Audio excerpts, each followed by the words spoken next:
Hey, good morning, everybody. This is Nate Charles with an ad hoc edition of the Rule of Law Brief. I woke up to the news this morning, same as everybody else. So I'm just getting up to speed on the strikes on Venezuela that took place overnight.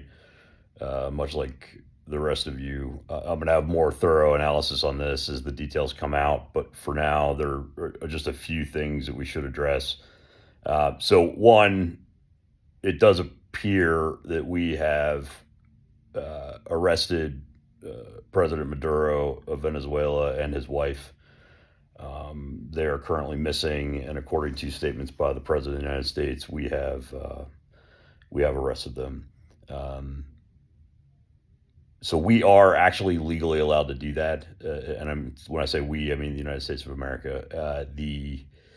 There's something called the Kerr-Frisbee doctrine that exists in our own American jurisprudence that says it's not a violation of the Due Process Clause to arrest somebody overseas and bring them to the United States for indictment. And as a former Navy SEAL, this is something that I dealt with somewhat frequently because frequently it is U.S. Special Operations Forces that are used to conduct those raids. That is something that is legal under American law. Um, and there is an existing indictment for Nicolas Maduro in the Southern District of New York from back in 2020.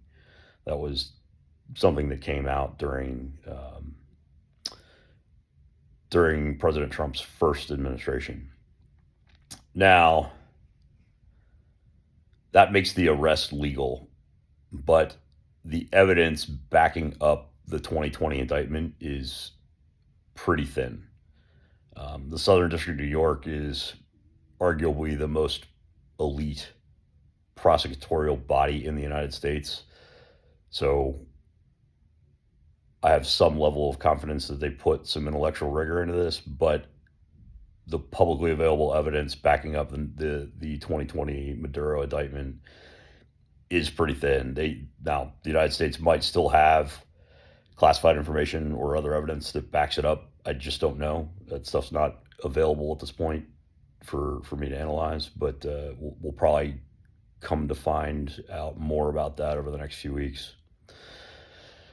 But that's just the legality of the arrest of Nicolas Maduro. There's a whole second set of questions when it comes to the at least ostensibly offensive operations that we've conducted against Venezuela, um, in addition to the arrest.